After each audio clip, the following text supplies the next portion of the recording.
कैसे हैं आप सभी। उम्मीद करते हैं आप सभी अच्छे एवं स्वस्थ होंगे। तो साथियों, आज बहुत ही महत्वपूर्ण अपडेट है। भोपाल से बहुत ही महत्वपूर्ण प्रिंट मीडिया ने इस खबर को छापा है और हमारे आउटसोर्स ठेका अस्थायी दैनिक वेतनभोगी मास्टर और तमाम प्रकार के अस्थायी कर्मचारी जो न्यूनतम वेतन के दायरे में आते हैं उनको लेकर के अच्छी खबर यहाँ पर छापी गई है और महत्वपूर्ण अपडेट भी है। यदि इस हिसाब से हमें पेमेंट मिलती है आगे चल के, तो हमारा पेमेंट एक खासा अच्छा मोटी रकम हम सभी को मिल सकती है। जो इंडेक्स होता है उसके आधार पर यहाँ पर सवाल सरकार पर उठाए गए हैं और बहुत महत्वपूर्ण सूचना इसमें कई पदाधिकारी इसमें बोले हैं। तो हम सभी जानकारी इस वीडियो में विस्तार से आपको बताने वाले हैं। वीडियो पूरा देखिएगा। यदि चैनल पर नए हैं चैनल को सब्सक्राइब करिएगा। फेसबुक पेज पर नए हैं तो फेसबुक पेज को फॉलो ज़रूर करिएगा ताकि सारी अपडेट हम आपको देते रहें। चलिए करते हैं आज की खबर की शुरुआत। तो आप सभी देख पा रहे होंगे स्क्रीन पर ये भोपाल 21/12/2024 को प्रकाशित खबर है। इसमें आप देख पा रहे होंगे साल में 2 बार बढ़ोतरी, फिर भी मध्य प्रदेश के 20 लाख दैनिक वेतनभोगी का वेतन 9,351 से 12,082 रुपये तक कम हुआ।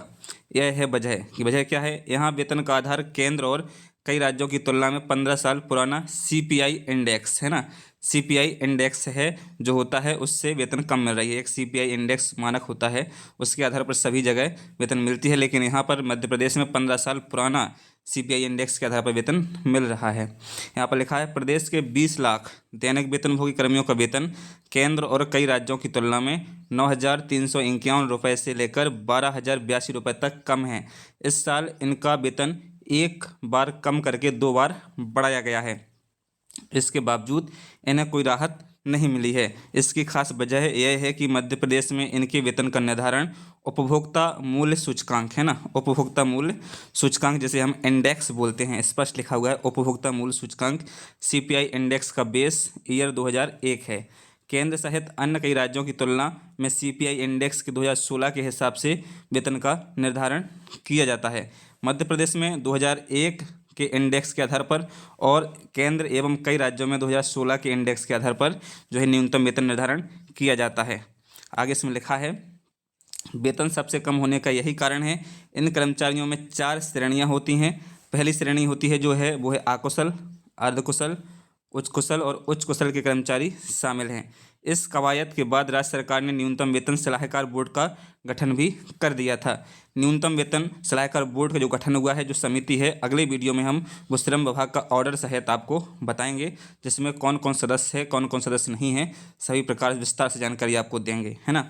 आगे लिखा है मध्य प्रदेश कर्मचारी कांग्रेस के प्रदेश अध्यक्ष सुरेंद्र निगम और अस्थायी कर्मचारी संघर्ष मोर्चा के अध्यक्ष वासुदेव शर्मा का कहना है कि यदि मध्य प्रदेश सरकार 2001 का बेस ईयर भी लागू कर दे तो वेतन में अच्छी खासी बढ़ोतरी हो सकती है ना। 2001 का बेस ईयर भी लागू कर दे तो भी मध्य प्रदेश में अच्छी खासी वेतन हमारे कर्मचारियों को मिल सकती है। आगे लिखा है ऐसे समझें साल भर में 3 बार क्या हुआ है। 3 बार जो वेतन वृद्धि, 1 बार कमी है, 2 बार बढ़ी है, वो क्या है, वो मैटर भी इसमें समझाया गया है।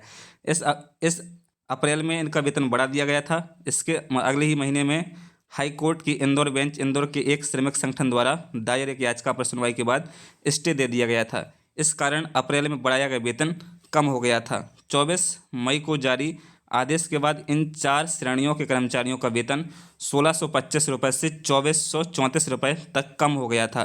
प्रदेश में 68 साल में पहली बार ऐसा हुआ था जब वेतन बढ़ने के बजाय कम हो गया था। श्रमिक संगठन C2 इस मामले में इंटरविनर बना था। हाईकोर्ट की इंदौर बेंच ने सुनवाई करते हुए 15 दिन पहले ये स्टे खारिज कर दिया था। इस कारण का वेतन फिर बढ़ा दिया गया है। अब जो बढ़ाया वेतन है वो यहाँ पर देख पा रहे होंगे अप्रैल में कितना बढ़ा था और अब कितना मिलेगा, है ना। ये देखिए स्क्रीन पर स्पष्ट देख पा रहे होंगे आप, यहाँ पर स्पष्ट लिखा हुआ है पूरा आंकड़ा, है ना। ये देखिए अकुशल कर्मचारी को पहले 9,575 रुपये मिलते थे, अब 11,800 रुपये मिलेंगे। अर्धकुशल कर्मचारी को 10,571 मिलते थे, अब वर्तमान में 12,796 रुपये मिलेंगे। कुशल कर्मचारी को 12,294 मिलते थे, अब 14,519 पेमेंट होने वाला है। उच्च कुशल कर्मचारी की बात करें तो 13,919 रुपये पहले मिलते थे, अब 16,144 रुपये मिलने की बात कही जा रही है। इसके कारण भी इनका वेतन कम है। देखिए यहाँ पर श्रेणी देखिए और इंडेक्स के आधार पर देखिएगा, है ना।